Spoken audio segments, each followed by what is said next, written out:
ಎಲ್ಲರಿಗೂ ನಮಸ್ಕಾರ. ನೀವು ಕೇಳ್ತಾ ಇರೋದು ರೇಡಿಯೋ ಶಿವಮೊಗ್ಗ 90.8 FM ಸಮುದಾಯ ಬಾನುಲಿ, ಭರವಸೆಗಾಗಿ ಭವಿಷ್ಯಕ್ಕಾಗಿ ನಮ್ಮ ಬಾನುಲಿ.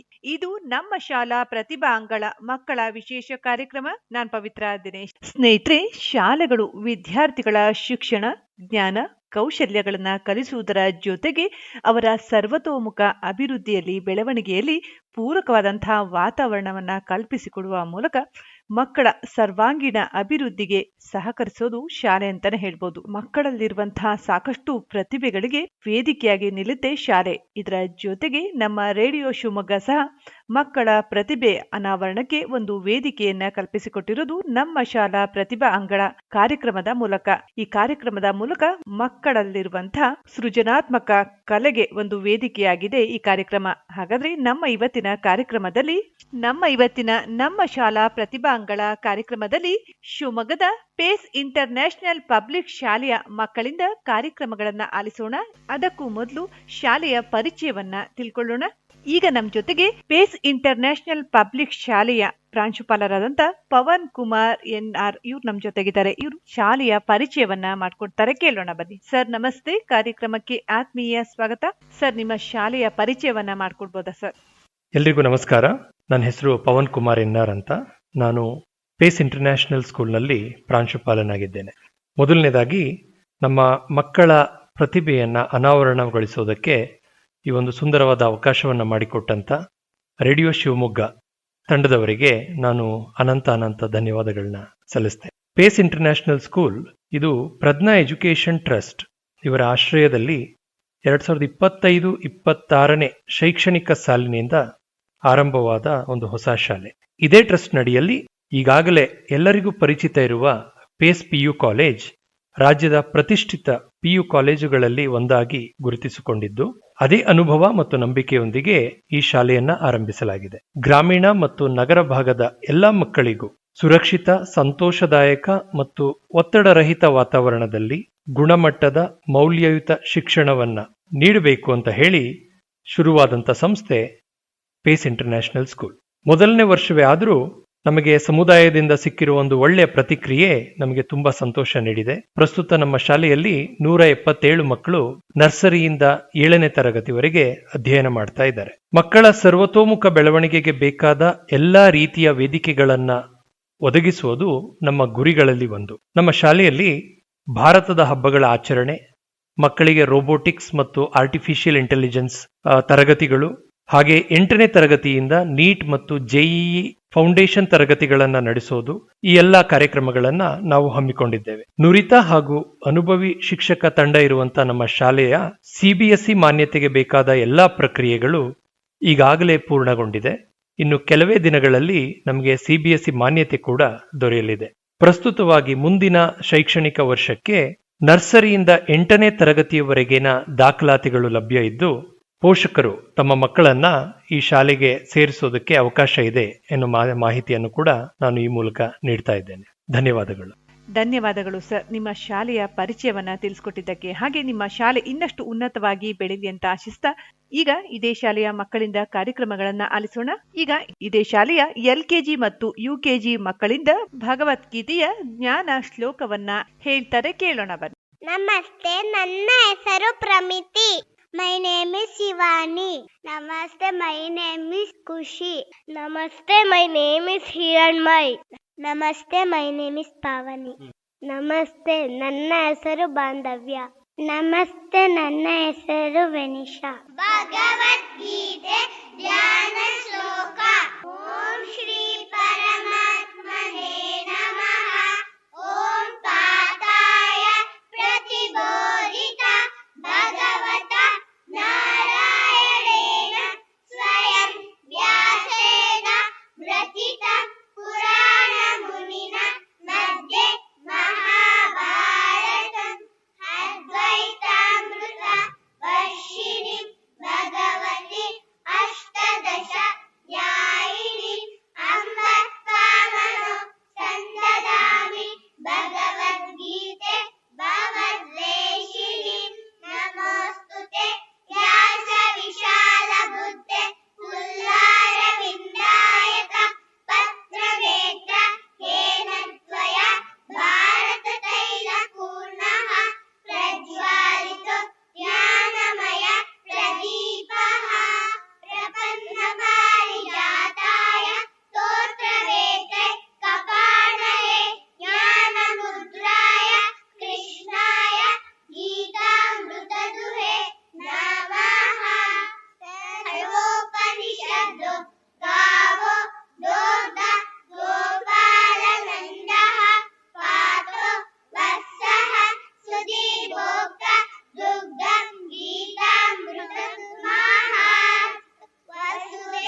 ಭಗವದ್ಗೀತೆಯನ್ನ ಹೇಳಿದಂಥ LKG ಮತ್ತು UKGಯ ಎಲ್ಲ ಪುಟಾಣಿ ಮಕ್ಕಳಿಗೆ ಧನ್ಯವಾದಗಳನ್ನು ಹೇಳ್ತಾ ಈಗ ಪೇಸ್ ಇಂಟರ್ನ್ಯಾಷನಲ್ ಪಬ್ಲಿಕ್ ಶಾಲೆಯಲ್ಲಿ 6ನೇ ತರಗತಿ ಓದ್ತಾ ಇರುವಂತಹ ಭರತ್ BM ಇವರೊಂದು ಭಕ್ತಿ ಗೀತೆಯನ್ನ ಪ್ರಸ್ತುತಪಡಿಸ್ತಾರೆ, ಕೇಳೋಣ ಬನ್ನಿ. ಎಲ್ಲರಿಗೂ ನಮಸ್ಕಾರ. ನನ್ನ ಹೆಸರು ಭರತ್ BM. ನಾನು 6ನೇ ತರಗತಿಯಲ್ಲಿ ಓದುತ್ತಿದ್ದೇನೆ. ನಾನು ಭಕ್ತಿಗೀತೆಯನ್ನು ಹಾಡಲು ಬಯಸುತ್ತೇನೆ. ದೇಹಿ ದೇಹಿ ಶಾರದಾ ಜ್ಞಾನಂ ದೇಹಿ ಸರ್ವದಾ. ದೇಹಿ ದೇಹಿ ಶಾರದಾ ಜ್ಞಾನಂ ದೇಹಿ ಸರ್ವದಾ. ಪ್ರೇಮ ರೂಪಿಣಿ ಶಾರದಾ ಭಕ್ತಿಂ ದೇಹಿ ಸರ್ವದಾ. ಪ್ರೇಮ ರೂಪಿಣಿ ಶಾರದಾ ಭಕ್ತಿಂ ದೇಹಿ ಸರ್ವದಾ. ಯೋಗ ರೂಪಿಣಿ ಶಾರದಾ ಸುಯೋಗಂ ದೇಹಿ ಸರ್ವದಾ. ಯೋಗ ರೂಪಿಣಿ ಶಾರದಾ ಸುಯೋಗಂ ದೇಹಿ ಸರ್ವದಾ. ದೇಹಿ ದೇಹಿ ಶಾರದಾ ಜ್ಞಾನಂ ದೇಹಿ ಸರ್ವದಾ.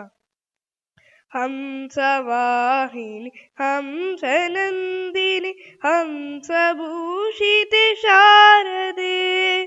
ಹಂಸವಾಹಿನಿ ಹಂಸನಂದಿನಿ ಹಂಸಭೂಷಿತೆ ಶಾರದೆ. ಶಾರದೆ ಜಯ ಶಾರದೆ ಶಾರದೆ ಜಯ ಶಾರದೆ. ಶಾರದೆ ಜಯ ಶಾರದೆ ಶಾರದೆ ಜಯ ಶಾರದೆ. ದೇಹಿ ದೇಹಿ ಶಾರದಾ ಜ್ಞಾನಂ ದೇಹಿ ಸರ್ವದಾ. ಬುದ್ಧಿರೂಪಿಣಿ ಶಾರದಾ ಮೋಕ್ಷಂ ದೇಹಿ ಸರ್ವದಾ. ಬುದ್ಧಿರೂಪಿಣಿ ಶಾರದಾ ಮೋಕ್ಷಂ ದೇಹಿ ಸರ್ವದಾ. ಪೂರ್ಣಚಂದ್ರಕಲಾ ಸ್ವರೂಪಿಣಿ ಪೂರ್ಣಯೋಗಿನಿ ಶಾರದೆ. ಶಾರದಾ ಜಯ ಶಾರದಾ ಶಾರದಾ ಜಯ ಶಾರದಾ. ಶಾರದಾ ಜಯ ಶಾರದಾ ಶಾರದಾ ಜಯ ಶಾರದಾ. ದೇಹಿ ದೇಹಿ ಶಾರದಾ ಜ್ಞಾನಂ ದೇಹಿ ಸರ್ವದಾ. ದೇಹಿ ದೇಹಿ ಶಾರದಾ ಜ್ಞಾನಂ ದೇಹಿ ಸರ್ವದಾ. ಜ್ಞಾನಂ ದೇಹಿ ಸರ್ವದಾ ಜ್ಞಾನಂ ದೇಹಿ ಸರ್ವದಾ. ಧನ್ಯವಾದಗಳು. ಭಕ್ತಿಗೀತೆಯನ್ನ ಪ್ರಸ್ತುತಪಡಿಸಿದಂತಹ ಭರತ್ BM ಅವರಿಗೆ ಧನ್ಯವಾದಗಳನ್ನು ಹೇಳ್ತಾ ಈಗ ಇದೇ ಶಾಲೆಯಲ್ಲಿ 7ನೇ ತರಗತಿ ಓದ್ತಾ ಇರುವಂತಹ ಅನಹಾ J ಭಟ್ ಮತ್ತು ಜಾಹ್ನವಿ ಇವರು ನೊಬೆಲ್ ಪ್ರಶಸ್ತಿ ವಿಜೇತರಾದಂತ ಸರ್ CV ರಾಮನ್ ಅವರ ಪರಿಚಯವನ್ನ ಮಾಡ್ಕೊಡ್ತಾರೆ, ಕೇಳೋಣ ಬನ್ನಿ. ಎಲ್ಲರಿಗೂ ನಮಸ್ಕಾರಗಳು. ನಾನು ಅಹನಾ J ಭಟ್, 7ನೇ ತರಗತಿಯ ವಿದ್ಯಾರ್ಥಿನಿ. ನಾನು ಜಾಹ್ನವಿ, ನಾನು 7ನೇ ತರಗತಿಯ ವಿದ್ಯಾರ್ಥಿ. ಇಂದು ನಾವು ಮಾತನಾಡಲಿರುವುದು ಭಾರತದ ಹೆಮ್ಮೆಯ ವಿಜ್ಞಾನಿ, ನೊಬೆಲ್ ಪ್ರಶಸ್ತಿ ವಿಜೇತ ಸರ್ ಚಂದ್ರಶೇಖರ ವೆಂಕಟರಾಮನ್ ಅಂದರೆ CV ರಾಮನ್ ಅವರ ಬಗ್ಗೆ. ಹೌದು ಜಾಹ್ನವಿ, CV ರಾಮನ್ ಅವರು ನೊಬೆಲ್ ಪ್ರಶಸ್ತಿ ಪಡೆದ ಮೊದಲ ಭಾರತೀಯ ವಿಜ್ಞಾನಿ ಎಂದು ನನಗೆ ತಿಳಿದಿದೆ. ಅವರ ಜೀವನದ ಬಗ್ಗೆ ಸ್ವಲ್ಪ ವಿವರವಾಗಿ ಹೇಳುತ್ತೀಯಾ? ಖಂಡಿತವಾಗಿ ಅಹನಾ. CV ರಾಮನ್ ಅವರು 1888ರ ಫೆಬ್ರವರಿ 28ರಂದು ಜನಿಸಿದರು. ಬಾಲ್ಯದಿಂದಲೇ ಅವರಿಗೆ ಪ್ರಕೃತಿ, ಧ್ವನಿ ಮತ್ತು ವಿಶೇಷವಾಗಿ ಬೆಳಕಿನ ಬಗ್ಗೆ ಅಪಾರ ಕುತೂಹಲ ಇತ್ತು. ಅವರು ಅತಿ ಚಿಕ್ಕ ವಯಸ್ಸಿನಲ್ಲೇ ತಮ್ಮ ವಿದ್ಯಾಭ್ಯಾಸವನ್ನು ಪೂರ್ಣಗೊಳಿಸಿದರು. ಸರ್ CV ರಾಮನ್ ಅವರು ಮೊದಲಿನಿಂದಲೇ ವಿಜ್ಞಾನಿಯೇ ಆಗಿದ್ರಾ? ಆರಂಭದಲ್ಲಿ ಆಗಿರಲಿಲ್ಲ. ಅವರು ಭಾರತೀಯ ಹಣಕಾಸು ಇಲಾಖೆಯಲ್ಲಿ ಸರ್ಕಾರಿ ಉದ್ಯೋಗ ಮಾಡುತ್ತಿದ್ದರು. ಆದರೆ ಕೆಲಸದ ಜೊತೆಯಲ್ಲೇ ರಾತ್ರಿ ಸಮಯದಲ್ಲಿ ವಿಜ್ಞಾನ ಪ್ರಯೋಗಗಳಲ್ಲಿ ತಮ್ಮನ್ನು ತೊಡಗಿಸಿಕೊಂಡಿದ್ದರು. ವಿಜ್ಞಾನವೇ ಅವರ ನಿಜವಾದ ಆಸಕ್ತಿ ಎಂದು ತೋರಿಸಿಕೊಂಡಿದ್ದರು. ಓ, ಮತ್ತೆ ಅವರ ಪ್ರಸಿದ್ಧ ರಾಮನ್ ಪರಿಣಾಮ ಹೇಗೆ ಹುಟ್ಟಿತು ಹೇಳುತ್ತೀಯಾ? ಖಂಡಿತವಾಗಿ ಅಹನ. ಒಮ್ಮೆ ಸಮುದ್ರಯಾನದ ವೇಳೆ ಸಮುದ್ರ ನೀಲಿಯ ಬಣ್ಣದಲ್ಲಿ ಕಾಣುವುದು ಏಕೆ ಎಂಬ ಪ್ರಶ್ನೆ ಅವರ ಮನಸ್ಸಿನಲ್ಲಿ ಮೂಡಿತು. ಆ ಸಣ್ಣ ಪ್ರಶ್ನೆ ದೊಡ್ಡ ಸಂಶೋಧನೆಗೆ ಕಾರಣವಾಯಿತು. ಬೆಳಕು ವಸ್ತುವಿನ ಮೂಲಕ ಹಾದು ಹೋಗುವಾಗ ಅದರ ಅಲೆಗಳಲ್ಲಿ ಬದಲಾವಣೆಗಳು ಆಗುವುದನ್ನು ಅವರು ಕಂಡುಹಿಡಿದರು. ಈ ವೈಜ್ಞಾನಿಕ ಆವಿಷ್ಕಾರವನ್ನೇ ನಾವು ರಾಮನ್ ಪರಿಣಾಮ ಎಂದು ಕರೆಯುತ್ತೇವೆ. ಅದು ನಿಜಕ್ಕೂ ಅದ್ಭುತ ಆವಿಷ್ಕಾರ ಅಲ್ವಾ ಜಾಹ್ನವಿ? ಹೌದು ಅಹನ. ಈ ಮಹತ್ವದ ಸಂಶೋಧನೆಗಾಗಿ 1930ರಲ್ಲಿ ಭೌತಶಾಸ್ತ್ರದ ನೊಬೆಲ್ ಪ್ರಶಸ್ತಿ ಅವರಿಗೆ ಲಭಿಸಿತು. ಇದು ಭಾರತೀಯ ವಿಜ್ಞಾನಕ್ಕೆ ಜಾಗತಿಕ ಮಟ್ಟದ ಗೌರವ ತಂದಿತು. ರಾಮನ್ ಅವರು ಶಿಕ್ಷಕರಾಗಿಯೂ ಬಹಳ ಪ್ರಸಿದ್ಧರಾಗಿದ್ರಂತೆ, ಹೌದಾ ಜಾಹ್ನವಿ? ಹೌದು ಅಹನ. ಅವರು ಪಾಠ ಹೇಳುವಾಗ ಪಠ್ಯಪುಸ್ತಕಕ್ಕಿಂತ ಪ್ರಯೋಗ ಮತ್ತು ಗಮನಿಸುವಿಕೆ ಮುಖ್ಯ ಎಂದು ತಿಳಿಸುತ್ತಿದ್ದರು. ವಿಜ್ಞಾನವನ್ನು ಜೀವನದೊಂದಿಗೆ ಸಂಪರ್ಕಿಸಬೇಕು ಎಂಬುದೇ ಅವರ ನಿಜವಾದ ನಂಬಿಕೆ. ರಾಮನ್ ಅವರು ಭಾರತದಲ್ಲೇ ಸಂಶೋಧನೆ ಮಾಡಲು ಒತ್ತಾಯಿಸಿದ ಕಾರಣವೇನು? ಏಕೆಂದರೆ ಅವರಿಗೆ ದೇಶದ ಮೇಲಿನ ಅಪಾರ ಪ್ರೀತಿ. ನಮ್ಮ ಭಾರತೀಯ ಯುವಕರು ತಮ್ಮದೇ ದೇಶದಲ್ಲಿ ಸಂಶೋಧನೆ ಮಾಡಬೇಕು ಎಂದು ಅವರು ನಂಬಿದ್ದರು. ಅದಕ್ಕಾಗಿ ಅವರು ಬೆಂಗಳೂರಿನಲ್ಲಿನ ಭಾರತೀಯ ವಿಜ್ಞಾನ ಸಂಸ್ಥೆ ಮತ್ತು ರಾಮನ್ ಸಂಶೋಧನಾ ಸಂಸ್ಥೆ ಮೂಲಕ ಅನೇಕ ಯುವ ವಿಜ್ಞಾನಿಗಳಿಗೆ ದಾರಿ ತೋರಿಸಿದರು. ಭಾರತ ಸರ್ಕಾರದಿಂದಲೂ ಸಿ.ವಿ. ರಾಮನ್ ಅವರಿಗೆ ಗೌರವ ಲಭಿಸಿತೆ? ಖಂಡಿತವಾಗಿ ಅಹನ. 1954ರಲ್ಲಿ ಭಾರತ ರತ್ನ ಪ್ರಶಸ್ತಿ ನೀಡಿ ಅವರನ್ನು ಗೌರವಿಸಲಾಯಿತು. ಅವರ ಜನ್ಮದಿನ ಫೆಬ್ರವರಿ 28ರಂದು ನಾವು ರಾಷ್ಟ್ರೀಯ ವಿಜ್ಞಾನ ದಿನವಾಗಿ ಭಾರತ ಸರ್ಕಾರದಿಂದಲೂ ಸಿ.ವಿ. ರಾಮನ್ ಅವರಿಗೆ ಗೌರವ ಲಭಿಸಿತೆ? ಖಂಡಿತವಾಗಿ ಅಹನ. 1954ರಲ್ಲಿ ಭಾರತ ರತ್ನ ಪ್ರಶಸ್ತಿ ನೀಡಿ ಅವರನ್ನು ಗೌರವಿಸಲಾಯಿತು. ಅವರ ಜನ್ಮದಿನ ಫೆಬ್ರವರಿ 28ರಂದು ನಾವು ರಾಷ್ಟ್ರೀಯ ವಿಜ್ಞಾನ ದಿನವಾಗಿ ಆಚರಿಸುತ್ತೇವೆ. ಅವರು 1970ರ ನವೆಂಬರ್ 21ರಂದು ವಿಧಿವಶರಾದರು. ಆದರೆ ಅವರ ಆಲೋಚನೆಗಳು ಮತ್ತು ವಿಜ್ಞಾನ ಸೇವೆ ಇಂದಿಗೂ ನಮ್ಮನ್ನು ಪ್ರೇರೇಪಿಸುತ್ತಿವೆ. ಅದು ನಿಜಕ್ಕೂ ಅದ್ಭುತ. ಮತ್ತೆ ನಾನು ಇನ್ನೊಂದು ಪ್ರಶ್ನೆ ಕೇಳಲೇ? ಖಂಡಿತವಾಗಿ ಅಹನ. ರಾಮನ್ ಅವರು ಯಾವಾಗ ನಮ್ಮನ್ನು ಅಗಲಿದರು? ಅವರು 1970ರ ನವೆಂಬರ್ 21ರಂದು ವಿಧಿವಶರಾದರು. ಆದರೆ ಅವರ ಆಲೋಚನೆಗಳು ಮತ್ತು ವಿಜ್ಞಾನ ಸೇವೆ ಇಂದಿಗೂ ನಮ್ಮನ್ನು ಪ್ರೇರೇಪಿಸುತ್ತಿವೆ. ಅವರ ಜೀವನದಿಂದ ನಮಗೆ ಸಿಗುವ ದೊಡ್ಡ ಪಾಠ ಏನು ಜಾಹ್ನವಿ? ಒಳ್ಳೆಯ ಪ್ರಶ್ನೆ ಅಹನ. ನಮಗೆ ಅವರ ಜೀವನದಿಂದ ಸಿಗುವ ಒಳ್ಳೆಯ ಪಾಠ ಏನೆಂದರೆ ಕುತೂಹಲ, ಪರಿಶ್ರಮ ಮತ್ತು ಪ್ರಶ್ನಿಸುವ ಮನಸ್ಸು. ಮತ್ತೊಮ್ಮೆ ಕುತೂಹಲ, ಪರಿಶ್ರಮ ಮತ್ತು ಪ್ರಶ್ನಿಸುವ ಮನಸ್ಸು. ಅವರು ಹೇಳಿದ ಮಾತು ಸದಾಕಾಲ ನೆನಪಿರಲಿ. ಪ್ರಕೃತಿ ನಮ್ಮ ಅತ್ಯುತ್ತಮ ಗುರು. ಎಷ್ಟು ಸರ್ ಸಿ.ವಿ. ರಾಮನ್ ಅವರ ಪರಿಚಯ.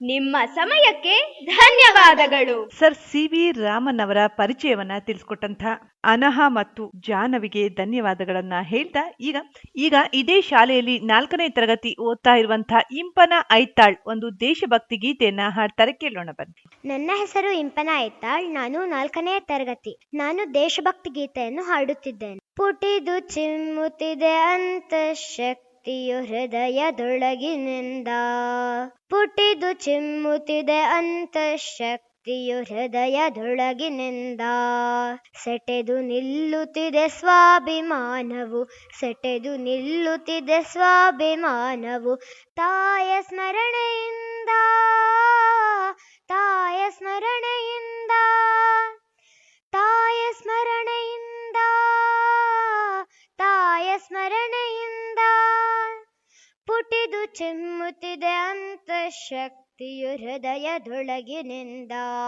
ಶುಭವಾರಹುತ್ತಿದೆ ಶುಭ್ರ ಮುಂಜಾವು ಭಾಸ್ಕರನ ಕಿರಣ ಭಾಷ್ಯ, ಹಬ್ಬಿ ಹರಡುತ್ತಿದೆ ವಿಶ್ವದೆಲ್ಲೆಡೆಯು ಭಾರತೀಯ ಕೀರ್ತಿಲಾಸ್ಯ. ಅಣು ಅಣುವಿನಲ್ಲೂ ಮಾರ್ದನಿಸುತ್ತಿದೆ ದೇಶಭಕ್ತಿಯ ಘೋಷ, ಅನುರಣಿಸುತ್ತಿದೆ ಮೈಯ ಕಣ ಕಣವು ಸಂಗಮಂತ್ರ ದೀಕ್ಷಾ, ಸಂಗಮಂತ್ರ ದೀಕ್ಷಾ. ಪುಟಿದು ಚಿಮ್ಮುತ್ತಿದೆ ಅಂತಃಶಕ್ತಿ ಶಕ್ತಿಯು ಹೃದಯದೊಳಗಿನಿಂದ. ಯಶವು ನಿಶ್ಚಯವು ಯತ್ನ ಬೇಕೆಹುದು ಶ್ರಮಕ್ಕೆ ಫಲವು ಸತ್ಯ. ಕ್ಲೇಶ ಕಳೆವ ಅವಕಾಶವೀಗಲೇ ಹಿಂದುತ್ವ ಭದ್ರ ಕವಚ.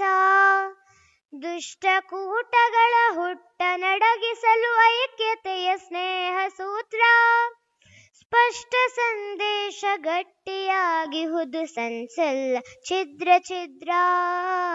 ಸಂಚಲ್ಲ ಛಿದ್ರ ಛಿದ್ರ. ಪುಟಿದು ಚಿಮ್ಮುತ್ತಿದೆ ಅಂತಃಶಕ್ತಿಯು ಹೃದಯದೊಳಗಿನಿಂದ. ಬಿತ್ತಿ ಒಮ್ಮತವ ಅಳಿಸಿ ತರತಮವ ಗಳಿಸಿ ತಾಯವಲವ. ಬಿತ್ತಿ ಒಮ್ಮತವ ಅಳಿಸಿ ತರತಮವ ಗಳಿಸಿ ತಾಯವಲವ. ಭಾರತಾಂಬೆಯ ವಿಶ್ವಗುರುವಾಗಿ ಮೆರೆಸುವುದೇ ನಮ್ಮ ಧ್ಯೇಯ. ಭಾರತಾಂಬೆಯ ವಿಶ್ವಗುರುವಾಗಿ ಮೆರೆಸುವುದೇ ನಮ್ಮ ಧ್ಯೇಯ. ಮೆರೆಸುವುದೇ ನಮ್ಮ ಧ್ಯೇಯ. ಪುಟಿದು ಚಿಮ್ಮುತ್ತಿದೆ ಅಂತಃಶಕ್ತಿಯು ಹೃದಯದೊಳಗಿನಿಂದ. ಸೆಟೆದು ನಿಲ್ಲುತ್ತಿದೆ ಸ್ವಾಭಿಮಾನವು. ಸೆಟೆದು ನಿಲ್ಲುತ್ತಿದೆ ಸ್ವಾಭಿಮಾನವು. ತಾಯ ಸ್ಮರಣೆಯಿಂದ.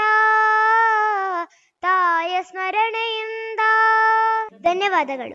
ದೇಶಭಕ್ತಿ ಗೀತೆಯನ್ನ ತುಂಬಾ ಸುಶ್ರಾವ್ಯವಾಗಿ ಹಾಡುವ ಮೂಲಕ ಪ್ರಸ್ತುತಪಡಿಸಿದಂತ ಇಂಪನ ಐತಾಳ್ಗೆ ಧನ್ಯವಾದಗಳನ್ನ ಹೇಳ್ತಾ, ಈಗ ಪೇಸ್ ಇಂಟರ್ನ್ಯಾಷನಲ್ ಪಬ್ಲಿಕ್ ಶಾಲೆಯಲ್ಲಿ 7ನೇ ತರಗತಿ ಓದ್ತಾ ಇರುವಂತಹ ಅಮೃತ ಒಂದು ಕಥೆಯನ್ನ ಹೇಳ್ತಾರಂತೆ. ಕತೆ ಅಂದ ತಕ್ಷಣ ಚಿಕ್ಕವರಿಂದ ಹಿಡಿದು ದೊಡ್ಡವರವರೆಗೂ ಎಲ್ಲರೂ ಕೂಡ ಕತೆ ಇಷ್ಟ ಆಗುತ್ತೆ. ಹಾಗಾದ್ರೆ ಅಮೃತ ಯಾವ ಕಥೆಯನ್ನ ಹೇಳ್ತಾರೆ ಅಂತ ಕೇಳೋಣ ಬನ್ನಿ. ನಾನು ಅಮೃತ, 7ನೇ ತರಗತಿಯ ವಿದ್ಯಾರ್ಥಿನಿ.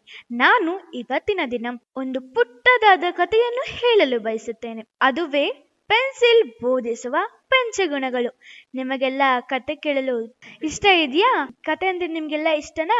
ಬನ್ನಿ, ಮತ್ತ್ಯಾಕೆ ತಡ ಮಾಡುವುದು, ಕತೆ ಕೇಳಿಬಿಡೋಣ. ಪುಟ್ಟ ಬಾಲಕ ಮನೆಯಲ್ಲಿ ಪೆನ್ಸಿಲ್ನಿಂದ ಬರಿತಾ ಇದ್ದ. ಆಗ ಅವನ ಬಳಿಗೆ ಅಜ್ಜಿ ಬಂದಳು. ಬಾಲಕ ಬರೆಯುತ್ತಿದ್ದನ್ನು ನಿಲ್ಲಿಸಿ, ಅಜ್ಜಿ ಅಜ್ಜಿ, ನಮ್ ಟೀಚರ್ ನೀವೆಲ್ಲ ಯಾವಾಗಲೂ ಒಳ್ಳೆ ಕೆಲಸಗಳನ್ನೇ ಮಾಡಬೇಕು ಅಂತ ಹೇಳ್ತಾ ಇರುವರು. ನಾನು ಒಳ್ಳೆ ಕೆಲಸಗಳನ್ನು ಮಾಡೋದು ಹೇಗೆ ಅಂತ ಕೇಳಿದ. ಅಜ್ಜಿ ಒಂದು ಕ್ಷಣ ಕಾಲ ಆಲೋಚಿಸಿ ಹೇಳಿದಳು, ಮಗ, ನೀನು ಬರಿತಾ ಇರೋ ಪೆನ್ಸಿಲ್ನ ಗುಣಗಳನ್ನು ಕಲ್ತ್ಕೊ, ಅಷ್ಟು ಮಾಡಿದ್ರೆ ಸಾಕು ಎಂದಳು. ಮೊಮ್ಮಗ ಕುತೂಹಲದಿಂದ, ಅಜ್ಜಿ, ಪೆನ್ಸಿಲ್ನ ಗುಣಗಳು ಯಾವುವು ಎಂದು ಕೇಳಿದ. ಅಜ್ಜಿ, ಮಗ, ಪೆನ್ಸಿಲ್ನಲ್ಲಿ 5 ಸದ್ಗುಣಗಳಿವೆ. ಅವುಗಳನ್ನು ಯಾವಾಗಲೂ ನೆನಪಿನಲ್ಲಿ ಇಟ್ಟುಕೋ ಅಂತ ಹೇಳಿ ಆ ಗುಣಗಳನ್ನು ವಿವರಿಸಿದಳು. ಮೊದಲನೆಯ ಗುಣ, ಬೇರೆ ಯಾರಾದರೂ ಹಿಡಿದುಕೊಂಡರೇನೆ ಪೆನ್ಸಿಲ್ಗೆ ಬರೆಯಲು ಸಾಧ್ಯವಾಗುವುದು. ಹಾಗೇನೆ ನಿಮ್ಮ ಜೀವನದಲ್ಲಿ ಉತ್ತಮ ಗುರುವನ್ನು ಪಡೆದುಕೊಳ್ಳಬೇಕು. ಎರಡನೆಯ ಗುಣ, ಪೆನ್ಸಿಲ್ನನ್ನು ಆಗಾಗ ಚೂಪು ಮಾಡುತ್ತಾ ಇರಬೇಕು. ಹಾಗೇನೆ ನೀನು ಸದಾ ನಿಮ್ಮ ಬುದ್ಧಿಯನ್ನು ಚುರುಕಾಗಿ ಇಟ್ಟುಕೊಳ್ಳಬೇಕು. ಮೂರನೆಯ ಗುಣ, ಪೆನ್ಸಿಲ್ ತಪ್ಪಾಗಿ ಬರೆದರೂ ರಬ್ಬರ್ನಿಂದ ಅಳಿಸಬಹುದು. ನೀನು ಕೂಡ ನಿಮ್ಮ ತಪ್ಪುಗಳನ್ನು ಅರಿತುಕೊಳ್ಳಬೇಕು. ನಾಲ್ಕನೆಯ ಗುಣ, ಪೆನ್ಸಿಲ್ನ ಬರೆಯುವ ಶಕ್ತಿ ಇರುವುದು ಅದರೊಳಗಿನ ಸೀಸದಿಂದ, ಹೊರಗಿನ ಆವರಣದಿಂದಲ್ಲ. ನೀನು ಕೂಡ ಒಳಗೆ ಶಕ್ತಿ ಬೆಳೆಸಿಕೊಳ್ಳಬೇಕು, ಹೊರಗಿನ ಆಡಂಬರಕ್ಕೆ ಬೆಲೆ ಕೊಡಬಾರದು. ಐದನೆಯ ಗುಣ, ಪೆನ್ಸಿಲ್ ವಿಶೇಷಗಳನ್ನು ಗುರುತು ಮಾಡುತ್ತದೆ. ನೀವು ಕೂಡ ಸಮಾಜದಲ್ಲಿ ಉಳಿಯುವಂತಹ ಕೆಲಸ ಮುದ್ರೆ ಆಗಬೇಕು. ಅಜ್ಜಿ ಪೆನ್ಸಿಲ್ನ ಗುಣಗಳನ್ನು ಮೊಮ್ಮಗನಿಗೆ ಮಾತ್ರ ಹೇಳಿದ್ದಲ್ಲ, ಜೀವನದಲ್ಲಿ ಸಾಧಿಸಬೇಕೆಂಬ ಛಲ ಇರುವ ಎಲ್ಲರೂ ಈ ಗುಣಗಳನ್ನು ನಮ್ಮದಾಗಿಸಿಕೊಳ್ಳೋಣ. ಧನ್ಯವಾದಗಳು. ಅಮೃತ ಹೇಳಿದಂತಹ ಕತೆ ಎಷ್ಟು ಚೆನ್ನಾಗಿತ್ತಲ್ವಾ? ಪೆನ್ಸಿಲ್ನ ಗುಣಗಳನ್ನ ನಾವೆಲ್ಲ ನಮ್ಮ ಜೀವನದಲ್ಲಿ ಅಳವಡಿಸ್ಕೊಂಡ್ರೆ ಎಷ್ಟು ಚೆನ್ನಾಗಿರುತ್ತೆ. ಹಾಗೆ ಕತೆಗಳು ಕೇವಲ ಕೇಳೋದಕ್ಕೆ ಟೈಮ್ ಪಾಸಿಗಷ್ಟೇ ಅಲ್ಲ, ಕತೆಗಳಲ್ಲಿ ನಾವು ಸಾಕಷ್ಟು ವಿಚಾರಗಳನ್ನ ಕಲಿಬಹುದು. ಹಾಗೆ ಕತೆಗಳನ್ನ ನಾವು ಹೆಚ್ಚು ಕತೆಗಳನ್ನ ಕೇಳಿಸ್ಕೊಳ್ಳೋದ್ರಿಂದ ಲಿಸ್ನಿಂಗ್ ಪವರ್ ಜಾಸ್ತಿ ಆಗುತ್ತೆ, ಕೇಳಿಸ್ಕೊಳ್ಳುವಂತಹ ಒಂದು ಸಾಮರ್ಥ್ಯ ಜಾಸ್ತಿ ಆಗುತ್ತೆ. ಹಾಗೆ ಕತೆಗಳಲ್ಲಿ ಕೆಲವೊಂದು ನೀತಿ ಕತೆಗಳಿರುತ್ತೆ. ಇಂತಹ ಕತೆಗಳು ನಮ್ಮ ಜೀವನಕ್ಕೆ ತುಂಬಾ ಉಪಯುಕ್ತವಾಗುತ್ತೆ ಅಂತಾನೆ ಹೇಳ್ಬೋದು. ಇಂತಹ ಒಳ್ಳೆಯ ಕಥೆಯನ್ನ ತಿಳಿಸ್ಕೊಟ್ಟಂತಹ ಅಮೃತಗೆ ಧನ್ಯವಾದಗಳನ್ನ ಹೇಳ್ತಾ, ಈಗ ಇದೇ ಶಾಲೆಯ ವಿದ್ಯಾರ್ಥಿ ಭೂಮಿಕಾ ಒಂದು ಹಾಡನ್ನ ಹಾಡ್ತಾರೆ. ಯಾವ ಹಾಡನ್ನ ಹಾಡ್ತಾರೆ ಅಂತ ಕೇಳೋಣ ಬನ್ನಿ. My name is Bhuvika from grade 1. ನಾನು ಈಗ ಅಖಂಡ ಮಂಡಲಾಕಾರಂ ಸಾಂಗ್ ಅನ್ನ ಹೇಳ್ತಿದ್ದೀನಿ. ಅಖಂಡ ಮಂಡಲಾಕಾರಂ ವ್ಯಾಪ್ತಂ ಏನ ಚರಾಚರಂ ತತ್ಪದಂ ದರ್ಶಿತಂ ಏನ ತಸ್ಮೈ ಶ್ರೀ ಗುರವೇ ನಮಃ. ಅಜ್ಞಾನತಿಮಿರಾಂಧಸ್ಯ ಜ್ಞಾನಾಂಜಲಶಲಾಕಯ ಚಕ್ಷುರ್ಮಿಲಿತಂ ಯೇನ ತಸ್ಮೈ ಶ್ರೀ ಗುರವೇ ನಮಃ. ಗುರು ಬ್ರಹ್ಮ ಗುರುರ್ವಿಷ್ಣುಃ ಗುರುರ್ದೇವೋ ಮಹೇಶ್ವರಃ ಗುರುರೇವ ಪರಂ ಬ್ರಹ್ಮ ತಸ್ಮೈ ಶ್ರೀ ಗುರವೇ ನಮಃ. ಗುರುರಾದಿನರಾಧಿಶ್ಚ ಗುರುಃ ಪರಮದೈವತಂ ಗುರುಃ ಪರತರಂ ನಾಸ್ತಿ ತಸ್ಮೈ ಶ್ರೀ ಗುರವೇ ನಮಃ. ತ್ವಮೇವ ಮಾತಾ ಚ ಪಿತಾ ತ್ವಮೇವ ತ್ವಮೇವ ಬಂಧುಶ್ಚ ಸಖಾ ತ್ವಮೇವ ತ್ವಮೇವ ವಿದ್ಯಾನ್ ದ್ರವಿಣಂ ತ್ವಮೇವ ತ್ವಮೇವ ವಿದ್ಯಾನ್ ದ್ರವಿಣಂ ತ್ವಮೇವ ತ್ವಮೇವ ಸರ್ವಂ ಮಮ ದೇವ ದೇವ ತ್ವಮೇವ ಸರ್ವಂ ಮಮ ದೇವ ದೇವ ಮಮ ದೇವ ದೇವ ಮಮ ದೇವ ದೇವ. ಧನ್ಯವಾದಗಳು.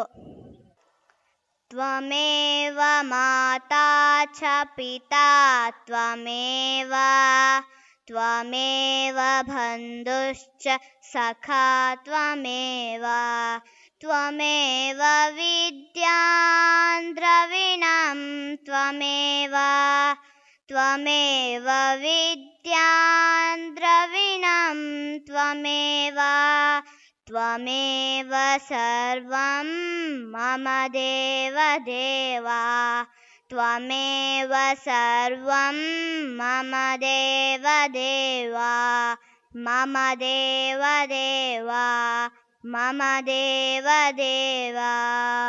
ಹಾಡನ್ನ ಹೇಳಿದಂಥ ಭುವಿಕಾಗೆ ಧನ್ಯವಾದಗಳನ್ನ ಹೇಳ್ತಾ ಈಗ ಇದೇ ಶಾಲೆಯಲ್ಲಿ ಪೇಸ್ ಇಂಟರ್ನ್ಯಾಷನಲ್ ಪಬ್ಲಿಕ್ ಶಾಲೆಯಲ್ಲಿ ಕನ್ನಡ ಶಿಕ್ಷಕರಾಗಿರುವಂತಹ ಶ್ರೀಮತಿ ಭಾರತಿ ಹೆಚ್ಡಿ ಇವರು ಈ ಶಾಲೆಯ ಮಕ್ಕಳಿಗೆ ಹೊರ ಸಂಚಾರವನ್ನ ಕರ್ಕೊಂಡು ಹೋಗಿರುವಂತಹ ಅನುಭವ ನಮ್ ಜೊತೆ ಹಂಚ್ಕೊಳ್ತಾರೆ. ಕೇಳೋಣ ಬನ್ನಿ. ಎಲ್ಲರಿಗೂ ನಮಸ್ಕಾರಗಳು. ನಾನು ಭಾರತಿ ಹೆಚ್ಡಿ, ಕನ್ನಡ ಶಿಕ್ಷಕಿ, ಪೇಸ್ ಇಂಟರ್ನ್ಯಾಷನಲ್ ಸ್ಕೂಲ್. ನಮ್ಮ ಮಕ್ಕಳನ್ನ ಸಾಮಾಜಿಕ ಮೌಲ್ಯಗಳನ್ನ ಕಲೀಲಿಕ್ಕೋಸ್ಕರ ಹೊರ ಸಂಚಾರಕ್ಕಾಗಿ ನಾವೊಂದಿಷ್ಟು ಶಾಲೆಗೆ ಭೇಟಿ ನೀಡಬೇಕು ಅಂತ ಅನ್ಕೊಂಡ್ವಿ. ಅದರಲ್ಲಿ ಮೊದಲನೇ ಶಾಲೆ ನಮ್ಮ ಶಿವಮೊಗ್ಗದಲ್ಲಿ ಇರುವಂತಹ ಶಾರದಾ ದೇವಿ ಅಂಧ ಮಕ್ಕಳ ಶಾಲೆಗೆ ಭೇಟಿ ಕೊಡ್ಬೇಕು ಅಂತ ಹೇಳಿ. ಆ ಭೇಟಿ ಕೊಟ್ಟಾಗ ಅಲ್ಲಿ ನೀಡಿದಂತ ಒಂದು ಸಂದರ್ಭದ ವಿವರಣೆಯನ್ನ ನಿಮ್ಮ ಮುಂದೆ ಹಂಚ್ಕೊಳ್ಳಿಕ್ಕೆ ಇಷ್ಟಪಡ್ತೇನೆ. ನಮ್ಮ ಪೇಸ್ ಇಂಟರ್ನ್ಯಾಷನಲ್ ಶಾಲೆಯ ಎಲ್ಲ ವಿದ್ಯಾರ್ಥಿಗಳನ್ನ ನಮ್ಮ ಪ್ರಾಂಶುಪಾಲರ ಹಾಗೂ ಶಿಕ್ಷಕರ ಮಾರ್ಗದರ್ಶನದಲ್ಲಿ ಶ್ರೀ ಶಾರದಾ ದೇವಿ ಅಂಧ ಮಕ್ಕಳ ಶಾಲೆ ಗೋಪಾಳ ಶಿವಮೊಗ್ಗ ಈ ಶೈಕ್ಷಣಿಕ ಭೇಟಿಗೆ ನಾವು ಆಯ್ಕೆ ಮಾಡಿಕೊಂಡಿರುವಂತ ಎಲ್ಲ ಮಕ್ಕಳನ್ನ ಕರೆದುಕೊಂಡು ದಿನಾಂಕ 31/10/2025 ಬೆಳಿಗ್ಗೆ ಶಾಲೆಗೆ ಭೇಟಿ ನೀಡಿದ್ವಿ.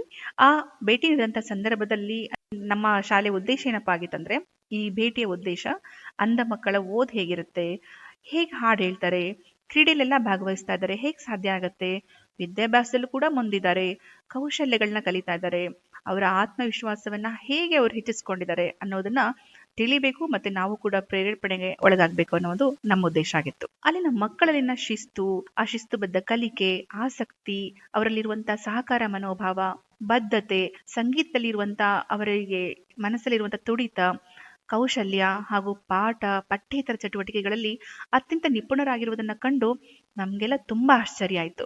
ಉದಾಹರಣೆಗೆ ನಿಮ್ಗೆ ಹೇಳ್ತೀನಿ, ಈ ವಿಶೇಷ ಚೇತನ ಮಕ್ಕಳೆಲ್ಲ ಚೆಸ್ ಆಟ ಆಡ್ತಾರೆ. ಇಬ್ಬರು ವಿದ್ಯಾರ್ಥಿಗಳು ತುಂಬಾ ನೈಪುಣ್ಯದಿಂದ ಆಡಿ ತೋರಿಸ್ತಾರೆ. ನಾವು ಕೂಡ ಅದನ್ನ ಕಣ್ಮುಂದೆ ನೋಡಿದ್ವಿ. ಕಾಣ್ದಿದ್ರು ಸಹಿತ ಹೇಗೆ ಚೆಸ್ ಆಡಲು ಸಾಧ್ಯ ಅಂತ ನಮ್ಗೆ, ನನ್ನ ಮಕ್ಕಳಿಗೆ, ಎಲ್ಲರಿಗೂ ಸಹಿತ ಪ್ರಶ್ನೆ ಮೂಡಿ ಕುತೂಹಲದಿಂದ ನೋಡ್ತಾ ಇದ್ವಿ. ಕ್ರಿಕೆಟ್ ಆಟ ಕೂಡ ಆಡ್ತಾರೆ ಅಂತ ಕೇಳಿದಾಗ ನಮ್ಗೆ ಕೇಳಿದ ತಕ್ಷಣ ಹೇಗೆ ಆಡ್ಲಿಕ್ಕೆ ಸಾಧ್ಯ ಅಂತ ತುಂಬಾ ನಮ್ಗೆ ಕುತೂಹಲ ನಮ್ಮ ಮನಸ್ಸಲ್ಲಿ ಹುಡ್ತು. ಆಶ್ಚರ್ಯಚಕಿತರಾಗಿ ನೋಡ್ತಾ ಇದ್ದಾಗ ಅಲ್ಲಿನ ದೈಹಿಕ ಶಿಕ್ಷಕರ ಪರಿಚಯ ಆಗತ್ತೆ. ಸುರೇಶ್ ಸರ್ ಅಂತೇಳಿ. ಅವರು ಕ್ರಿಕೆಟ್ಗೆ ಬಳಸುವ ಬಾಲ್ ನ ತೋರಿಸಿ, ಇದನ್ನ ನೋಡಿ, ಈ ಮಕ್ಕಳು ಕ್ರಿಕೆಟ್ಗೆ ಬಳಸುವಂತ ಬಾಲ್ ತುಂಬಾ ವಿಶೇಷವಾಗಿದೆ. ಈ ಬಾಲ್ ಒಳಗಡೆ ಗೆಜ್ಜೆಗಳಿರುತ್ತೆ. ಆದ್ದರಿಂದ ಬಾಲ್ನ ಚಲನೆಯನ್ನ ಶಬ್ದದ ಮೂಲಕ ಆಲಿಸ್ತಾರೆ ಮಕ್ಕಳು ಅಂತ ಕೇಳಿ ನಮ್ಗೆ ಹೀಗೂ ಇರುತ್ತಾ ಅಂತೇಳಿ ಆಶ್ಚರ್ಯ ಆಯ್ತು. ಮತ್ತೆ ಕನ್ನಡವನ್ನ ಎಷ್ಟು ಮುದ್ದಾಗಿ ಕಲಿಸ್ತಾ ಇದ್ರು ಅಲ್ಲಿನ ಶಿಕ್ಷಕರು ಅಂತ ಅಂದ್ರೆ, ಎಲ್ಲ ಶಿಕ್ಷಕರು ಸಹಿತ ತಮ್ಮ ಮಾತೃ ಹೃದಯದಿಂದ ತಾಳ್ಮೆಯಿಂದ ಹೇಳ್ಕೊಡ್ತಾ ಇದ್ರು. ನಮ್ಗೆ ಅದನ್ನ ನೋಡಿ ತುಂಬಾ ಖುಷಿ ಆಗ್ತಾ ಇತ್ತು. ಒಂದ್ ಪದ್ಯ ನನಗೆ ಇವಾಗ್ಲೂ ಕೂಡ ನೆನಪು ಬರ್ತಾ ಇದೆ. ಚಂದಿರನೇತಕ್ಕೆ ಓಡುವ ನಮ್ಮ ಮೋಡಕ್ಕೆ ಹೆದರಿಯಹನೆ, ಬೆಳ್ಳಿಯ ಮೋಡದ ಅಲೆಗಳ ಕಂಡು ಚಂದಿರ ಬೆದರಿಯಹನೆ. ಈ ಪದ್ಯವನ್ನ ಆ ಮಕ್ಕಳ ಬಾಯಿಂದ ಕೇಳ್ತಾ ಇದ್ದಾಗ, ಆ ಮಾತೃ ಹೃದಯ ಆಗಿರುವಂತ ಶಿಕ್ಷಕರು ಹೇಳ್ಕೊಡ್ತಾ ಇದ್ದಾಗ ನಾವಂತೂ ಆ ಲೋಕದಲ್ಲಿ ಮುಳುಗೆ ಹೋಗ್ಬಿಟ್ಟಿದ್ವಿ. ಮತ್ತೊಂದು ಪದ್ಯ ಹೇಳ್ತಾರೆ, ವಂದನೆ ಅಂತ ಹೇಳಿ. ಆ ಪದ್ಯದ ಹೆಸರು ನನಗೆ ನೆನಪಿರೋ ಹಾಗೆ, ನವಮಾಸ ಹೊತ್ತು ನನ್ನನ್ನು ಹೆತ್ತು ಸಾಕಿದ ತಾಯಿಗೆ ವಂದನೆ. ಇದನ್ನ 2-3 ಬಾರಿ ಹೇಳ್ತಾ ಇದ್ರು. ಹಾಗೆ ಹೇಳ್ತಾ ಇದ್ದಾಗ ನಾವ್ ಹೆಂಗೆ ಭಾವನೆಯಲ್ಲಿ ತೇಲಾಡ್ತಿದ್ವಿ ಅಂದ್ರೆ ಅದು ಹೇಳಕ್ಕೆ ಅಸಾಧ್ಯ. ಈ ಪದ್ಯಗಳನ್ನ ಹೇಳುವಾಗ ಹಬ್ಬ ಅಂತ ಕೂಡ ಅನಿಸ್ತಾ ಇತ್ತು. ಇನ್ನು ಸಂಗೀತ ಕಲಿಯುವಾಗ ಎಷ್ಟು ಕ್ಲಿಷ್ಟಕರ ಸಾಹಿತ್ಯವನ್ನು ಸಹಿತ ಎಷ್ಟು ಸುಲಲಿತವಾಗಿ ಹಾಡುವ ಬಗೆ ಕಿವಿಗೆ ಇಂಪು, ಮನಸ್ಸಿಗೆ ತಂಪು, ಕಣ್ಣುಗಳಿಗೆ ಆಶ್ಚರ್ಯ ತುಂಬಿ ತುಳುಕಾಡ್ತಾ ಇತ್ತು ಸಂಗೀತ ಶಿಕ್ಷಕರು ಅವರಿಗೆ ಹೇಳ್ಕೊಡ್ತಾ ಇದ್ದಾಗ.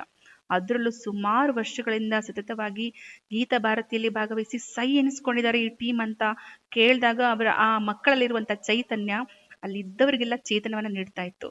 ನಮ್ಮೊಂದಿಗೆ ಬಂದಿದ್ದ ಬಸ್ ಚಾಲಕರು ಸಹಿತ, ಮೇಡಮ್ ಇದು ಹೇಗ್ ಸಾಧ್ಯ ಅಂತ ಕೇಳ್ತಾ ಇದ್ದಾಗ ನಮ್ಗೆ ನೋಡಿ, ಲೋಕದಲ್ಲಿ ಎಲ್ಲವೂ ಸಾಧ್ಯ, ಮನಸ್ಸಿದ್ರೆ ಸಾಕು ಅನ್ನೋ ಒಂದು ಮಾತು ನಮ್ಮ ಮನಸ್ಸಿಗೆ ನಮ್ಗೆ ಹೇಳ್ಕೊಡ್ತಾ ಇತ್ತು. ಅವ್ರ ಕಣ್ಣುಗಳಲ್ಲಿ ಏನು ಪರಿಣಾಮ ಉಂಟು ಮಾಡ್ತು ಅಂತ ಅಂದ್ರೆ, ನಮ್ಮೆಲ್ಲರಲ್ಲೂ ಕೂಡ, ಎಸ್ಪೆಷಲಿ ನಮ್ಮಲ್ಲೂ ಆಗಿರ್ಬೋದು, ವಿದ್ಯಾರ್ಥಿಗಳಲ್ಲಾಗಿರ್ಬೋದು, ಸಹಾನುಭೂತಿಯನ್ನ ಮೂಡಿಸ್ತು, ಮಾನವೀಯತೆ ಮೌಲ್ಯಗಳನ್ನ ಮೂಡಿಸ್ತು, ಸೇವಾ ಭಾವನೆಯನ್ನ ಬೆಳೆಸ್ತು. ನಮ್ಗೆ ದೇವ್ರು ಯಾವುದೇ ನ್ಯೂನತೆಗಳು ನೀಡಿಲ್ಲ, ಯಾವುದೇ ಅಂಗವೈಕಲ್ಯ ನೀಡಿಲ್ಲ. ದೇವರ ಆಶೀರ್ವಾದ ಇದೆ. ನಾವು ಹೆಚ್ಚಾಗಿ ಓದ್ಬೇಕು, ಒಳ್ಳೊಳ್ಳೆ ಕೆಲಸಗಳನ್ನ ಮಾಡ್ಬೇಕು, ಒಂದು ಒಳ್ಳೆ ಗುರಿನ ಇಟ್ಕೊಂಡು ಛಲ ಬಿಡದೆ ಸಾಧಿಸ್ಬೇಕು, ಸಮಾಜಕ್ಕೆ ಉತ್ತಮ ಕೊಡುಗೆಯನ್ನ ನೀಡಬೇಕು ಎಂಬ ಉತ್ಸಾಹ, ಪ್ರೇರಣೆ, ಸ್ಫೂರ್ತಿಯನ್ನ ಹೊಂದಲು ಈ ಭೇಟಿ ನಮ್ಗೆ ಸಾಕ್ಷಿ ಆಯ್ತು. ಒಟ್ಟಿನಲ್ಲಿ ನಮ್ಮ ಇಂದಿನ ಈ ಕ್ಷೇತ್ರ ಭೇಟಿ ನಮ್ಮೆಲ್ಲರಿಗೂ ಸಹಿತ ಸ್ಮರಣೀಯ ಆಗೋದ್ರ ಜೊತೆಗೆ ನಮ್ಮೆಲ್ಲರಿಗೂ ಸಹಿತ ಜೀವಮಾನದಲ್ಲಿ ನೆನ್ಪಿಟ್ಕೋಬೇಕು, ಮತ್ತು ನಾವು ಕೂಡ ಒಂದು ಸಾಧನೆಯನ್ನ ಮಾಡಬೇಕು, ಸೇವಾ ಮನೋಭಾವನೆ ಬೆಳೆಸ್ಕೋಬೇಕು ಅನ್ನೋ ಒಂದು ಮೌಲ್ಯಗಳನ್ನ ಕಲಿಯುವಲ್ಲಿ ಈ ಕ್ಷೇತ್ರ ಭೇಟಿ ಯಶಸ್ವಿ ಆಯ್ತು ಅಂತಾನೆ ಹೇಳ್ಬೋದು. ಮಕ್ಕಳಿಗೆ ಹೊರ ಸಂಚಾರವನ್ನ ಕರೆದುಕೊಂಡು ಹೋದಂತಹ ಅನುಭವವನ್ನ ಅಲ್ಲಿಯ ಶಾಲೆಯ ಶಿಕ್ಷಕರಾದಂತಹ ಶ್ರೀಮತಿ ಭಾರತಿಯವರು ತುಂಬಾ ಚೆನ್ನಾಗಿ ತಿಳಿಸ್ಕೊಟ್ರು. ಅಂದ್ರೆ ಮಕ್ಕಳಿಗೆ ನಾವೆಲ್ಲ ಕಣ್ಣಿದ್ದವರು ಮಾಡಕ್ಕೆ ಆಗದೆ ಇರುವಂತಹ ಸಾಕಷ್ಟು ಕೆಲಸಗಳನ್ನ ಕಣ್ಣಿಲ್ಲದೆ ಇರುವಂತಹ ಮಕ್ಕಳು ಎಷ್ಟು ಯಶಸ್ವಿಯಾಗಿ ಮಾಡ್ತಾರೆ, ಅವರಿಗೆ ಆ ಮಾಡ್ಲಿಕ್ಕೆ ಅವರಿಗೆ ಏನ್ ಸ್ಫೂರ್ತಿ, ಈ ಎಲ್ಲ ವಿಚಾರವನ್ನ ನಮ್ಮ ಶಾಲೆಯ ಮಕ್ಕಳಿಗೆ ತೋರಿಸಿರೋದ್ರಿಂದ ಸಾಕಷ್ಟು ಮಕ್ಕಳ ಮೇಲೆ ಎಫೆಕ್ಟ್ ಆಯ್ತು. ಮಕ್ಕಳು ಕೂಡ ಇದೆಲ್ಲ ವಿಚಾರವನ್ನ ತಿಳಿದುಕೊಳ್ಳೋದಕ್ಕೆ ಸಾಧ್ಯ ಆಯ್ತು ಅಂತ ಹೇಳಿ ಭಾರತಿಯವರು ತುಂಬಾ ಚೆನ್ನಾಗಿ ತಿಳಿಸ್ಕೊಟ್ರು. ಭಾರತಿಯವರಿಗೆ ಧನ್ಯವಾದಗಳನ್ನ ಹೇಳ್ತಾ, ಈಗ ಪೇಸ್ ಇಂಟರ್ನ್ಯಾಷನಲ್ ಪಬ್ಲಿಕ್ ಶಾಲೆಯ 4ನೇ ತರಗತಿ ಮಕ್ಕಳು ಕಿರು ನಾಟಕವನ್ನ ಪ್ರಸ್ತುತಪಡಿಸ್ತಾರೆ. ಯಾವ ನಾಟಕ ಅಂತ ಹೇಳಿ ಕೇಳೋಣ ಬನ್ನಿ. ಸಾಮಾಜಿಕ ಸಮಾಜವನ್ನ ಬದಲಾಯಿಸುವ ಶಕ್ತಿ ದೊಡ್ಡ ಘೋಷಣೆಗಳಲ್ಲಿ ಅಲ್ಲ, ಸಣ್ಣ ಚಿಂತನೆಗಳಲ್ಲಿ ಅಡಗಿದೆ. ಇದೀಗ ಕೇಳಿ ನಾಳೆಯ ಧ್ವನಿ. ಒಂದು ಕಿರು ನಾಟಕ. ನಮಸ್ಕಾರ, ನನ್ನ ಹೆಸರು ಶೋನ್ವಿತಾ. ನಾನು 4ನೇ ತರಗತಿಯಲ್ಲಿ ಓದುತ್ತಿದ್ದೇನೆ. ಎಲ್ಲರಿಗೂ ನಮಸ್ಕಾರ. ನನ್ನ ಹೆಸರು ಯಾನ್ವಿತಾ. ನಾನು 4ನೇ ತರಗತಿಯಲ್ಲಿ ಓದುತ್ತಿದ್ದೇನೆ. ಎಲ್ಲರಿಗೂ ನಮಸ್ಕಾರ. ನನ್ನ ಹೆಸರು ಇಂಪನ ಐತಾಳ್. ನಾನು 4ನೇ ತರಗತಿಯಲ್ಲಿ ಓದುತ್ತಿದ್ದೇನೆ. ಎಲ್ಲರಿಗೂ ನಮಸ್ಕಾರ. ನನ್ನ ಹೆಸರು ಸುಧನ್ವ. ನಾನು 4ನೇ ತರಗತಿಯಲ್ಲಿ ಓದುತ್ತಿದ್ದೇನೆ. ಎಲ್ಲರಿಗೂ ನಮಸ್ಕಾರ. ನನ್ನ ಹೆಸರು ಭರತ್ BM. ನಾನು 6ನೇ ತರಗತಿಯಲ್ಲಿ ಓದುತ್ತಿದ್ದೇನೆ. ಕಾಲ. ನಾನು ನಿಮ್ಮ ನಾಳೆಯನ್ನು ಬರೆಯುವುದಿಲ್ಲ. ನೀವು ಇಂದು ಹೇಳುವ ಮಾತುಗಳನ್ನೇ ನಾನು ನಾಳೆ ಭವಿಷ್ಯವಾಗಿಸುತ್ತೇನೆ. ಮಕ್ಕಳೇ, ನಾಳೆಯ ಸಮಾಜ ಹೇಗಿರಬೇಕು ಮೇಡಮ್? ಸ್ವಚ್ಛವಾಗಿರಬೇಕು, ಆರೋಗ್ಯವಾಗಿರಬೇಕು, ಒಬ್ಬರನ್ನೊಬ್ಬರು ಗೌರವಿಸುವ ಸಮಾಜವಾಗಿರಬೇಕು, ಅಲ್ಲವೇ? ಅದು ಸಾಧ್ಯ. ಸ್ವಚ್ಛತೆ, ಆರೋಗ್ಯದ ಅರಿವು, ರಕ್ತದಾನ ಮತ್ತು ಸಹಾನುಭೂತಿ ಇವು ಸಮಾಜವನ್ನು ಜೀವಂತವಾಗಿಸುತ್ತವೆ. ಒಳ್ಳೆಯ ಮೌಲ್ಯಗಳನ್ನು ಕಲಿತ ಮಕ್ಕಳೇ ಒಳ್ಳೆಯ ಸಮಾಜವನ್ನು ಕಟ್ಟುತ್ತಾರೆ. ನೀವು ಈಗ ಮಾತನಾಡುತ್ತಿರುವುದು ಕೇವಲ ಮಾತಲ್ಲ, ನೀವು ಕಟ್ಟುತ್ತಿರುವುದು ನಾಳೆ. ನಾವು ಬದಲಾವಣೆಯನ್ನು ಕಾಯುವುದಿಲ್ಲ, ನಾವೇ ಬದಲಾವಣೆಯಾಗುತ್ತೇವೆ. ಒಬ್ಬೊಬ್ಬರ ಹೊಣೆಗಾರಿಕೆ ಒಟ್ಟಾಗಿ ಸೇರಿದರೆ ಸಮಾಜದ ಶಕ್ತಿಯಾಗುತ್ತದೆ. ಇದು ಕೇವಲ ನಾಟಕವಲ್ಲ, ಇದು ಒಂದು ಅರಿವು. ನಾಳೆಯ ಸಮಾಜದ ಧ್ವನಿ ಇದು ನಮ್ಮೆಲ್ಲರಿಗೂ ಹುಟ್ಟಬೇಕು. ನಾಳೆ ಸುಂದರವಾಗಿರಬೇಕಾದರೆ ಇಂದು ನಾವು ಜವಾಬ್ದಾರರಾಗಿರಬೇಕು. ಧನ್ಯವಾದಗಳು. ನಾಳೆಯ ಧ್ವನಿ ಎನ್ನುವಂತಹ ಒಂದು ಸುಂದರವಾದಂತಹ ಸ್ಕಿಟ್ ಅನ್ನ ಪ್ರಸ್ತುತಪಡಿಸಿದಂತಹ 4ನೇ ತರಗತಿಯ ಮಕ್ಕಳಿಗೆ ಧನ್ಯವಾದಗಳನ್ನು ಹೇಳ್ತಾ ಈಗ 3ನೇ ತರಗತಿಯ ವಿದ್ಯಾರ್ಥಿ ಚಾರ್ವಿಕ್ ಹನುಮಾನ್ ಚಾಲಿಸ್ ಹೇಳ್ತಾರೆ, ಕೇಳೋಣ ಬನ್ನಿ. ಎಲ್ಲರಿಗೂ ನಮಸ್ಕಾರ. ನನ್ನ ಹೆಸರು ಚಾರ್ವಿಕ್. ನಾನು 3ನೇ ತರಗತಿಯಲ್ಲಿ ಓದುತ್ತೇನೆ. ಇವತ್ತು ನಾನು ನಿಮ್ಮ ಮುಂದೆ ಹನುಮಾನ್ ಚಾಲಿಸ ಹೇಳಲು ಬಯಸುತ್ತೇನೆ. ಶ್ರೀ ಗುರು ಚರಣ ಸರೋಜ ರಜ ನಿಜ ಮನ ಮುಖುರು ಸುಧಾರಿ ವರಣೌ ರಘುವರ ವಿಮಲ ಜಸು ಜೋದಾಯಕ ಪಲುಚಾರಿ ಬುದ್ಧಿಹೀನ ತನು ಜಾನಿಕೆ ಸುಮಿನೌ ಪವನ ಕುಮಾರ ಬಲ ಬುದ್ಧಿ ವಿದ್ಯಾ ದೇಹು ಮೊಹಿ ಹರಹು ಕಲೇಶು ವಿಕಾರ. जय हनुमान ज्ञान गुण सागर जय कपीसति हुलोक उजागर रामदूत अतुलित बलधाम अंजनी पुत्र पवन सुत नाम महावीर विक्रम बजरंगी कुमति निवार सुमति के संगी कंचन वर्ण विराज सुवेश कानन कुंडन कुंचित केस हाथ वज्र और ध्वजा विराजे कांधे मूंद जनेयु साजे शंकर सुमन केसरी नंदन तेज प्रताप महाजगबंदन विद्यावान गुणीयति चातुर राम काज करिबेको आतुर प्रभु चरित्र सुनबेको रसिया राम लखन सीताम बसिया सूक्ष्म रूप धरि सिय दिखावा विकट रूप धरि लंक जरावा भीम रूप धरि असुर संहारे रामचंद्र के काय सवारे लाए सजीवन लखन जियाए श्री रघुवीर हर्षि उर लाए रघुपति कीन्ही बहुत बढ़ाए तुम प्रिय तर सबाए सहस्रवदन तुम रोष गावे अस्क श्रीपति कंठ लगाए सनकादिक ब्रह्मादि मुनीषा नारद शारद सहित भवेशा जब कुबेर दिक्पाल जहाते कवि कोविद कह सके कहाते तुम उपकार सुग्रीव कीना राम मिलाए राजपति दीना तुमरो मंत्र विभीषण वाना लंकेश्वर भय सब जग जाना युग सहस्त्र योजन पर भानु लील्योताय मुदुर्फल जानु प्रभु मुद्रिका मेले मुकुमाई जल दिलांग गए अचरज नाय दुर्गम काज जगत के जेते सुगम अनुग्रह तुमरे तेते राम दुआरे तुमर कुवारे होत न अग्ना बिन पैसारे सब स्कुल है तुम्हारी शरणा तुम रक्षक का को डरना आपन तेज संहारो आपै तीनों लोक अंकते कापै भूत पिशाच निकट न आवै महावीर जब नाम सुनावै नासे रोग हरे सो पीरा जपट निरंतर हनुमत वीरा संकट के हनुमान छुड़ावै मन क्रम वचन ध्यान जो लावे सब पर राम तपस्वी राजा तिनके काज सकल तुम साजा और मनोरथ जो कोई लावे सोई अमित जीवन प्रभावे चारों युग प्रताप तुम्हारा है प्रसिद्ध जगत जियारा साध संत के तुम रखवारे असुर निकंदन राम दिलारे अष्ट सिद्धि नवनिधि के दाता स्वर दीन जानकी माता राम रसायन तुम्हारे पासा सदा रहो रघुपति के दासा तुम्हारे भजन राम को पावे जन्म जन्म के दुख बिसरावे अंत काल रघुवर पुर जाई जहाँ जन्म हरि भक्त कराई और देवता चित्तन धरे हनुमत से सर्व सुख करे संकट कटे मिटे सब पीरा जो सुमिरे हनुमत बलवीरा जय जय जय हनुमान गोसाई कृपा करो गुरुदेव की नाई जो शत बार पाठ कर कोई छूटहि बंदी महासुख होई जो यह पढ़े हनुमान चालीसा होय सिद्धि सा की गौरीशा तुलसीदास सदा हरि चेरा की जयनाथ हृदय महडेरा पवन तनय संकट हरण मंगल मूर्ति राम लखन सीता सहित हृदय बसहु सहबूब मेरे प्रभु राम जय जय राम सियापति राम जय जय राम मेरे प्रभु राम जय राम.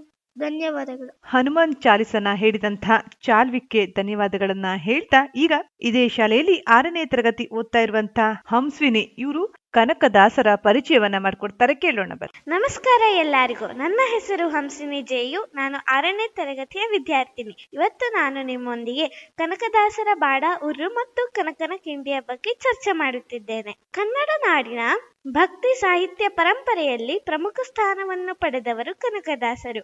ಇವರು ತಮ್ಮ ಕಾವ್ಯಗಳ ಮೂಲಕ ಮಾನವೀಯ ಮೌಲ್ಯಗಳನ್ನು ಸಾರಿದ ಮಹಾನ್ ದಾಸರು.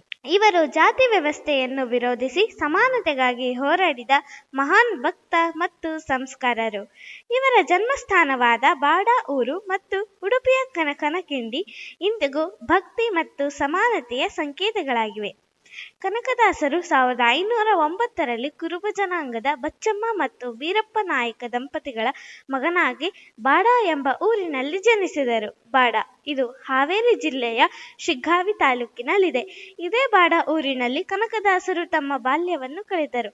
ಯೋಧನ ಜೀವನದಿಂದ ಭಕ್ತಿಯ ಮಾರ್ಗಕ್ಕೆ ತಿರುಗುವಂತೆ ಮಾಡಿದ ಮೌಲ್ಯಗಳು ಇದೇ ನೆಲದಲ್ಲಿ ಬೆಳೆದವು. ಈ ಊರಿನ ಶಾಂತಿ, ಸರಳ ಜೀವನ ಶೈಲಿ ಮತ್ತು ಜನರ ಸತ್ವಭಾವ ಕನಕದಾಸರ ಕಾವ್ಯಗಳ ಮೇಲೆ ಮಹತ್ತರವಾದ ಪ್ರಭಾವ ಬೀರಿತು. ಬಾಡ ಇಂದಿಗೂ ಭಕ್ತರು ಭೇಟಿ ನೀಡುವ ಪವಿತ್ರ ತಾಣವಾಗಿದೆ ಹಾಗೂ ಐತಿಹಾಸಿಕ ನೆಲೆಯಾಗಿದೆ.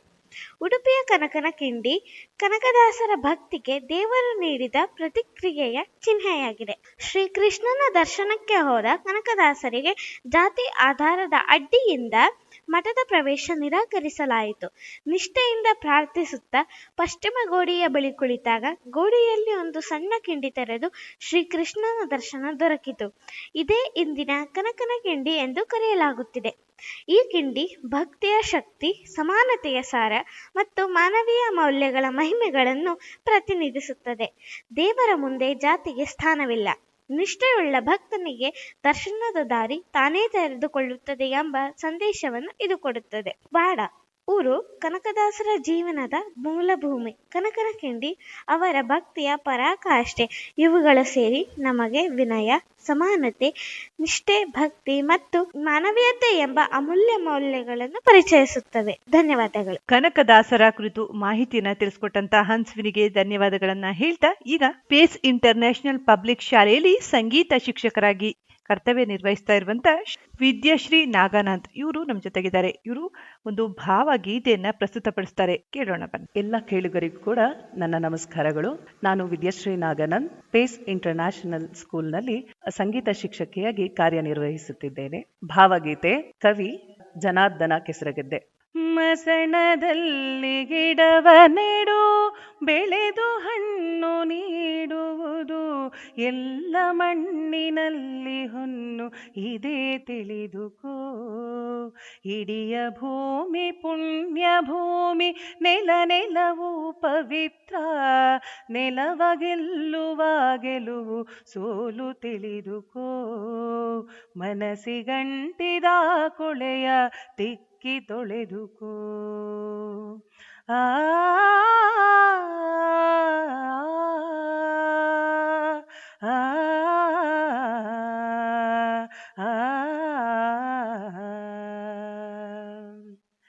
ಕಾಗೆ ಗೂಬೆ ನರಿನಾಯಿ ತುಳಸಿ ನಸಗುನ್ನಿಕಾಯಿ, ಸಕಲ ಜೀವವು ಪವಿತ್ರ ಎಂದು ತಿಳಿದುಕೋ.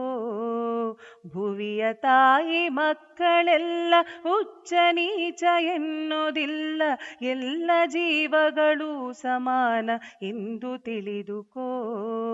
ಮನಸ್ಸಿಗಂಟಿದ ಕೊಳೆಯ ತಿಕ್ಕಿ ತೊಳೆದುಕೋ.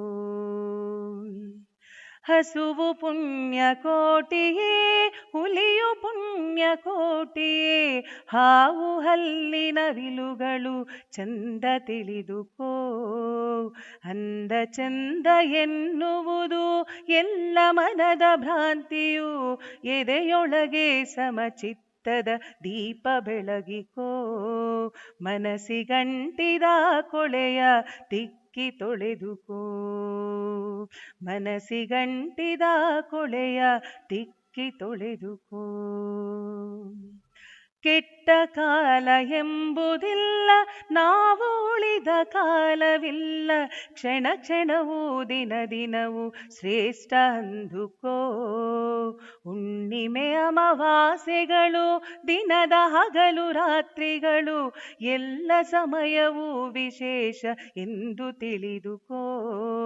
ಮನಸ್ಸಿಗಂಟಿದ ಕೊಳೆಯ ತಿಕ್ಕಿ ತೊಳೆದುಕೋ. ದೇಹದ ಅಂಗಾಂಗಗಳನ್ನು ಉಚ್ಚ ನೀಚ ಎನ್ನುವೆಯಲ್ಲ, ಎಡಗೈ ಬಲಗೈಗಳನ್ನು ಶುದ್ಧ ಇಟ್ಟುಕೋ. ಒಳಿತು ನುಡಿಯಲು ಒಳಿತು, ಕೆಡಕು ಬಯಸಲು ಕೆಡಕು, ದ್ವೇಷ ಬಿಟ್ಟು ಜೀವ ಪರ ಬದುಕು ಕಟ್ಟಿಕೋ. ಮನಸ್ಸಿಗಂಟಿದ ಕೊಳೆಯ ತಿಕ್ಕಿ ತೊಳೆದುಕೋ. ಮನಸ್ಸಿಗಂಟಿದ ಕೊಳೆಯ ತಿಕ್ಕಿ ತೊಳೆದುಕೋ. ಮಸಣದಲ್ಲಿ ಗಿಡವ ನೆಡು, ಬೆಳೆದು ಹಣ್ಣು ನೀಡುವುದು, ಎಲ್ಲ ಮಣ್ಣಿನಲ್ಲಿ ಹೊನ್ನು ಇದೇ ತಿಳಿದುಕೋ. ಇಡಿಯ ಭೂಮಿ ಪುಣ್ಯ ಭೂಮಿ, ನೆಲ ನೆಲವು ಪವಿತ್ರ, ನೆಲವ ಗೆಲ್ಲುವ ಗೆಲುವು ಸೋಲು ತಿಳಿದುಕೋ. ಮನಸ್ಸಿಗಂಟಿದ ಕೊಳೆಯ ತಿಕ್ಕಿ ತೊಳೆದುಕೋ. ಮನಸ್ಸಿಗಂಟಿದ ಕೊಳೆಯ ತಿಕ್ಕಿ ತೊಳೆದುಕೋ.